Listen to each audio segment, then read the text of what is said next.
दूसरा दिन भाई वर्ल्ड कप का रैप हो चुका है एंड साउथगेट बॉल पूरे प्राइम फ्लो में थी अपने आज। England scored some beautiful goals, nobody is gonna deny that. Bukayo Saka ने अपने इनर लियोनेल मेसी को चैलेंज कर दिया था, जिस हिसाब से दूसरा गोल मारा।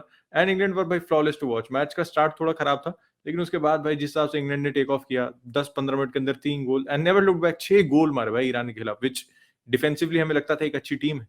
उसके बाद बाकी मैचेस पाएंगे तो Netherlands were lucky to get through in this match, क्योंकि 2-0 स्कोर लाइन आप देखोगे, सोचोगे कंफर्टेबल था नीदरलैंड्स के लिए, but it was not comfortable for Netherlands. उसके बाद आखिरी मैच में यूएस वर्सेस बेल्स, क्योंकि Wales turned up again from the penalty spot 1-1। उसका थोड़ा सा डिस्कशन करेंगे। यूएस की टीम जो मैंने सोचा था ना भाई, उससे काफी बेहतर है। और एक जो मीडिया में काफी खबर चल रही है उसको डिस्कस करेंगे। लियोनेल मेसी को इंजरी को लेके, एंकल को लेके, it's all over the Twitter, it's everywhere on the internet.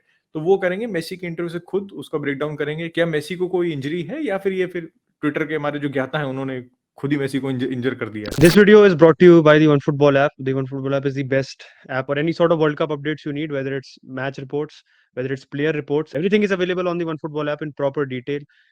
And you can also access man of the match reports, head-to-head records, everything you need to know about every individual matchup in the World Cup.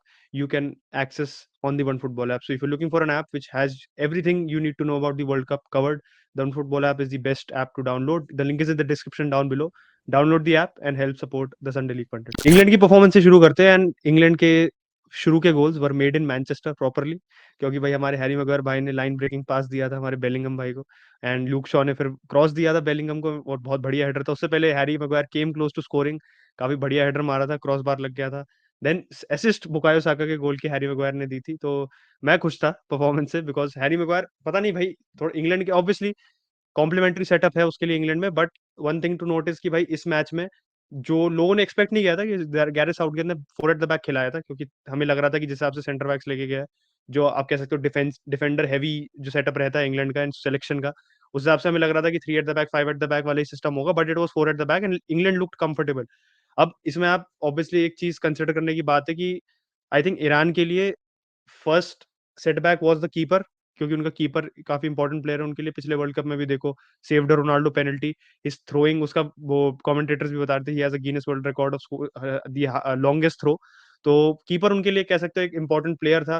Plus I think going into this match and जो players का वो था कि आपने देखा था कि जो जिस समय नेशनल एंथम हुआ था, कुछ प्लेयर्स ने सिंग नहीं किया था, and they are protesting against, जो ईरान में आपको पता है क्या सिचुएशन चल रही है इस समय, जो वुमेन राइट्स के लिए, और जो भी वहां पे प्रोटेस्ट चल रही है। तो players mentally I would not से वर 100% डाइल्ड अप फॉर दिस मैच, वो एक फैक्टर था। प्लस आप उनके मैनेजर को ही देख लो, कार्लोस क्यूरोस, तीसरा स्टिंट है उसका एज ईरान मैनेजर, एंड 3 महीने पहले ही वो अपॉइंट हुआ था ईरान मैनेजर, री अपॉइंट हुआ था, बिकॉज उससे पहले इजिप्ट का मैनेजर था वो।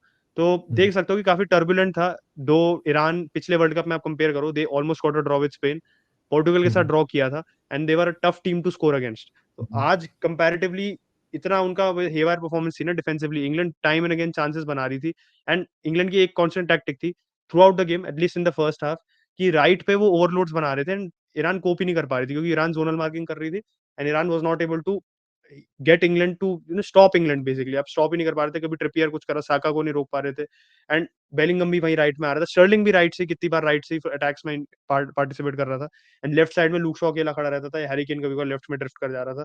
तो दिख रहा था कि इंग्लैंड का एक प्रॉपर गेम प्लान था।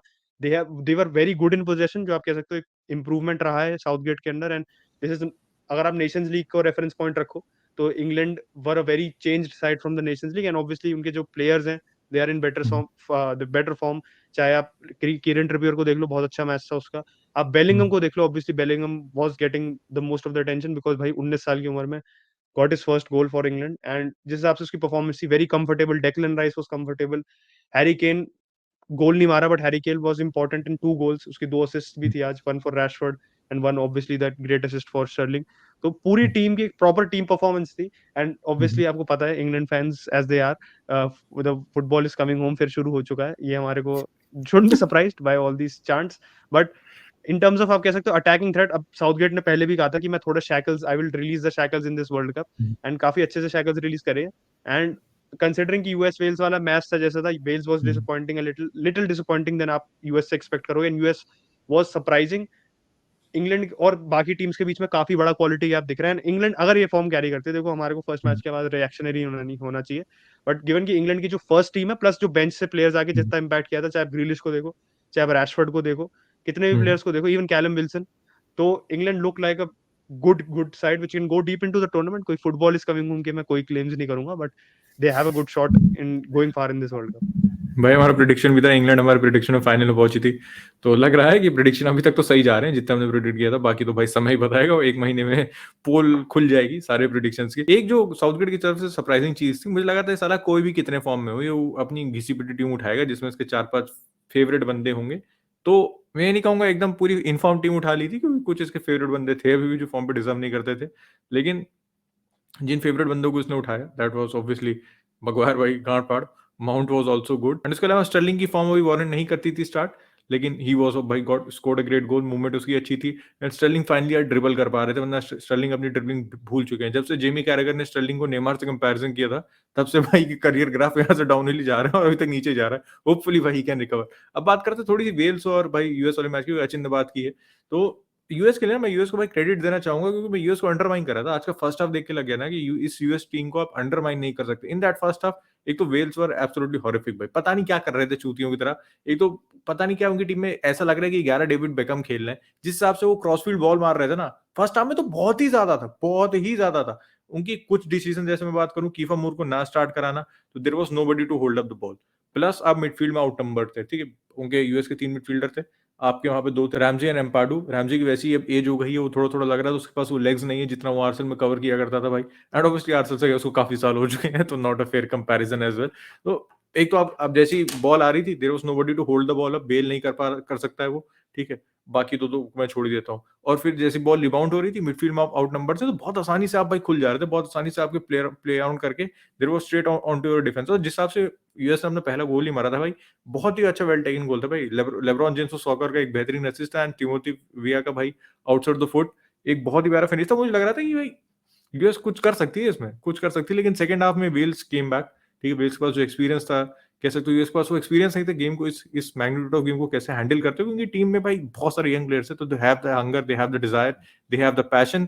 लेकिन वही बात है ना, एक्सपीरियंस भी कहीं ना कहीं काम आता है। और उसके बाद भाई जिमरमैन ने अपना कमाल दिखा दिया, तो पता नहीं वहाँ क्या जरूरत थी वो टैकल करने की, Bale was going absolutely nowhere, लेकिन भाई ने दिखा दिया अपना कि भाई है यूएस के लिए खेल रहे हैं, तो एक आध भाई धमाके तो दिखाएंगे ही, वरना फिर मैच हम जीत कैसे जाएंगे। तो बेल की पेनल्टी थी, बेल ने भाई अच्छी पेनल्टी दी। ओवरऑल अगर टीम बेटर होने की बात करो तो US were the better team. Lack of experience second half में हिट किया उनको, और सेकंड हाफ में जो फर्स्ट हाफ में प्रोड्यूस की, तो वो प्रोड्यूस भी नहीं कर पाए। ये यूएस की साइड है ना पूरी, मेरे को it's very similar to how Leeds play in terms of, आप कह सकते हो ना कि एक आपका एक हाफ के लिए एनर्जी आपकी रहती है, एंड आप वो ये है कि अल्टीमेटली एक सस्टेनेबल स्टाइल नहीं है, एक प्रैग्मेटिज्म की कहीं ना कहीं आपको जरूरत है, स्पेशली वर्ल्ड कप जैसे टूर्नामेंट में।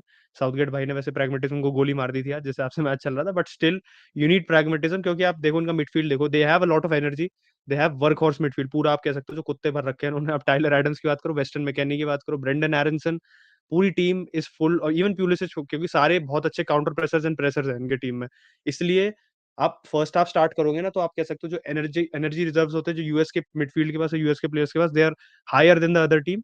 बट फिर अल्टीमेटली वही बात होती है कि हमने क्यों वेल्स को हल्का सा फैंसी किया था over US in this group, was because कि जो हमारी एक्सपेक्टेशन है कि वेल्स के पास थोड़ा बहुत एक्सपीरियंस है, यूरोस का है, चाहे वर्ल्ड कप का एक्सपीरियंस नहीं है, बट दिख रहा था कि सेकंड हाफ में they made the right substitutes and they were able to, जो थ्रेट थी यूएस की, काफी अच्छे से वो बॉर्ड ऑफ कर पा रहे थे। कीफर मूर भी जब आया था सेकंड हाफ में, तो एक अलग डायमेंशन आ गई थी वेल्स के अटैक में, उसने ब्रेंडन जॉनसन को रिलीज किया था, could have scored, half chance ही थी, बहुत क्लियर कट चांस नहीं थी, बट ये था कि they had a different way to approach the game. और यूएस के पास आप कह सकते हो, बिकॉज अब देखो आपके साथ यंगस्टर्स के साथ, उन्होंने प्रीव्यू में भी यही कहा था, प्रेडिक्शन से जो हमारे यंगस्टर्स के साथ आपके पास फायदा ये है कि आप अनप्रिडिक्टेबल एक नेचर होता है आपके गेम का, बट फिर डायरेक्शन नहीं होता कभी कभार, आप कभी कभार वो एक हेवायर गेम में एक्सपीरियंस आपको ट्रम्प कर देता है कहीं ना कहीं, और यही हुआ। एक और चीज और यूएस के गेम में लैकिंग थी भाई, मुझे अभी ध्यान है कि अपने स्ट्राइकर को बिल्कुल भी नहीं यूज करते। जॉश सार्जेंट को शायद ही गेम में पता नहीं लिमिटेड टचेस मिले थे, तो अपने स्ट्राइकर को इन्वॉल्व करने की बहुत ज्यादा जरूरत है ना। वो अटैकिंग में, defensively he was running, but attacking में बिल्कुल भी इन्वॉल्व नहीं था। पहले ऐसा लग रहा था कि तो 10 बंदों के साथ खेल रहे हैं। एंड फिर मैंने पोस्ट मैच एक ग्राफ देखा, तो उस चीज को और कंफर्म मिलती है, उसको कोई पास ही नहीं मिल रहा था भाई। तो उसको देखते हैं कैसे यूज करते, because he has been in very good form for Norwich this season in the championship भाई, तो he is a good striker भाई। अब बात करते हैं फाइनल मैच की, एंड ऑब्वियसली उसके बाद मेसी वाली पूरे फियास्को पे आएंगे। फाइनल मैच में it was Senegal versus New Zealand, the AFCON champions against the comeback जो डच मार रही थी। और न्यूजीलैंड की जो भाई टीम, तो उसमें थोड़े से सरप्राइजेस थे। एक तो ये चीज थी कि जो सीडीएम खिला रहे थे फ्रेंकी के साथ, बर्गहॉस को खिला रहे थे, is essentially not a number 6 भाई। और फिर अब फ्रेंकी के साथ एक ऐसे प्लेयर को खिला रहे हैं, ऐसा नहीं ना सेनेगल की is absolutely going to sit back, they have so much pace on the counter, ठीक, डियाटा है आपके पास, इस्माइला सार है, बुलेडिया है आपके पास अप टॉप, तो पेस बहुत ज्यादा भाई आपके पास। तो वहाँ पे बर्गवाइस को खिलाना, फिर या तो फ्रेंकी को आप उसका ओरिजिनल गेम नहीं खेलने दोगे कि that he can drive forward with the ball, क्योंकि उसकी फिर डिफेंसिव लायबिलिटी है उसके पीछे। और बर्गवाइस तो बिल्कुल भी नंबर 6 है नहीं, you can play as a number 8 if you would like, लेकिन नंबर 6 तो उसको बिल्कुल नहीं खिला सकते। और अब तो विंसेंट जॉनसन का जो डिसीजन था खिलाना, डिपाई अगर फुली फिट होता तो शायद जॉनसन ना खेलता, लेकिन अटैकिंगली जॉनसन ने भी कुछ प्रोवाइड किया नहीं था। ओवरऑल देखो, ओवरऑल मैच की अगर बात करें तो सेनेगल, मैं ये नहीं कहूंगा अनलकी थी, क्योंकि सेनेगल अपनी गलतियों से हारी। मेंडी पता नहीं उस गोल पे क्या कर रहा था और उसको क्या ही हो गया, मुझे समझ नहीं आ रहा भाई। लास्ट ईयर क्या गोलकीपिंग कर रहा था वो, और इस ईयर क्या गोलकीपिंग कर रहा है भाई वो। उस गोल पे कैसे कोडी गैक्पो ने वो हेडर मारा, it was a brilliant ball from Frenkie. And मतलब क्रेडिट दूंगा कोडी गैक्पो को, वहां पे ना अपना सर डालना इतना आसान नहीं होता when the keeper is flying out भाई। आपको डर लगेगा भाई कीपर उड़ा देगा मुझे, लेकिन Mendy was slow to react, या पता नहीं कन्विक्शन नहीं था, बहुत देर में आया। जो भी था, मेंडी को पता नहीं क्या, ही कॉस्ट द गोल। दूसरी गोल भी मतलब फिर मैच थोड़ा सा खिंच गया था, they were looking for a गोल। और सेकंड पे भी थोड़ा बेहतर कर सकता था मेंडी, क्योंकि शॉट इतनी तेज थी नहीं, उसको पैरी बहुत ही ज्यादा मतलब सब स्टैंडर्ड था, एंड उसकी वजह से क्लासन भाई स्कोर्ड अनदर गोल। तो ओवरऑल सेनेगल अपनी गलतियों से हारी है, and this team is obviously without माने, तो उसको भी आपको फैक्टर इन करना पड़ेगा। लेकिन अगर सेनेगल ये, अगर मेंडी से 2 गलतियां नहीं होती ना आज, या फिर कह सकता हूँ मैं पहली गलती नहीं होती, तो ये इस मैच के रिजल्ट कुछ और हो सकता था, या ड्रॉ भी हो सकता था, क्योंकि नीदरलैंड्स इतना बेहतरीन नहीं खेली आज। और मैंने तो मैच देखा था वैसे डच, मैं नीचे कॉमन रूम में देख रहा था, तो मेरे साथ डच फैन ही था, डच बंदा ही था वो, आयक सपोर्टर और नेदरलैंड सपोर्टर, तो वो भी काफी यानसन को गाली दे रहा था साथ साथ बैठे बैठे। एंड वो यही कह रहा था, मतलब जो उत्कर्ष ने भी ऑब्जर्व किया, मैंने भी ऑब्जर्व किया कि फ्रेंकी डियोंग पे पूरा ओनस था, आप कह सकते हो डिफेंस और अटैक के बीच में लिंक प्रोवाइड करने का। एंड बहुत बार ही was being caught out as well. अब मैं ये नहीं कह रहा हूँ फ्रेंकी का, I think Frenkie was probably the stand out player for the Netherlands team, क्योंकि उसने कितनी बार बॉल स्प्रे करी थी राइट पे, स्पेशली डम्फ्रीज को कितनी बार उसने रिलीज किया था, डम्फ्रीज को कितनी बार वो गेम में ला रहा था, इन अपना वो टर्न करके मिडफील्ड से उसे बॉल देके।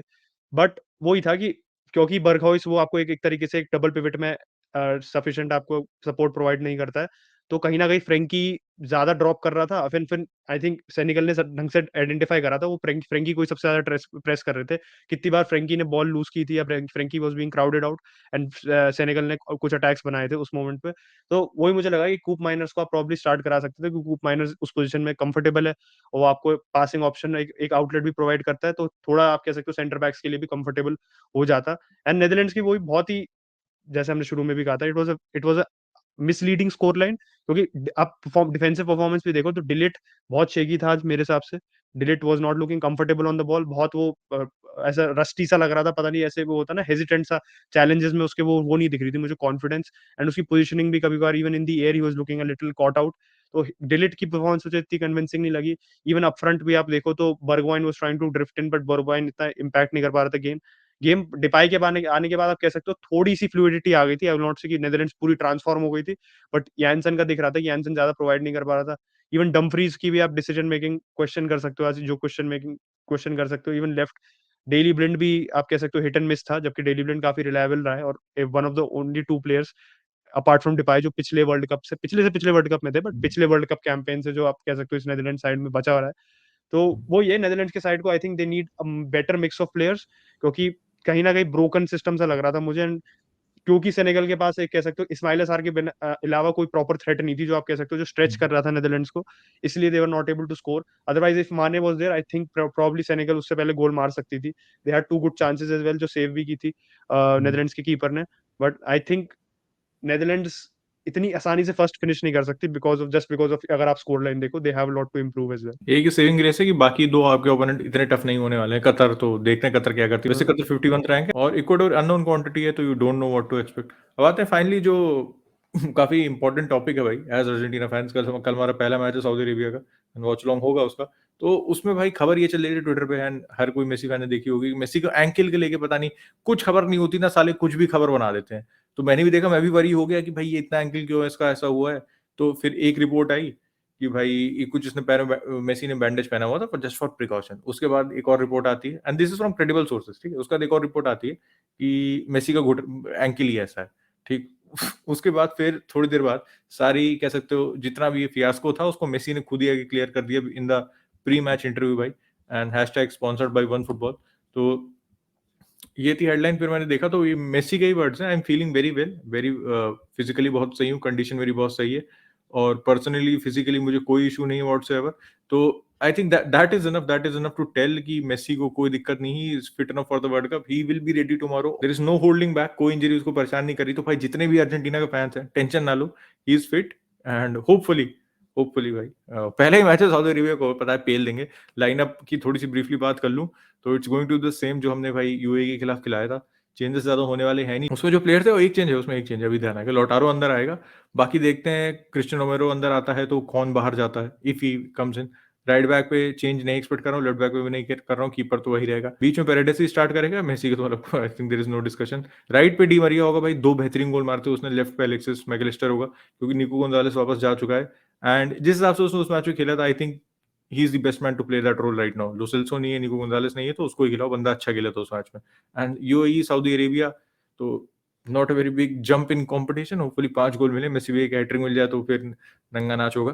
तब तक के लिए टेक केयर, इस वीडियो को भाई लाइक कर दीजिए, चैनल को सब्सक्राइब कर दीजिए और वन फुटबॉल डाउनलोड कर लीजिए for world cup updates. Will catch you tomorrow, bye bye.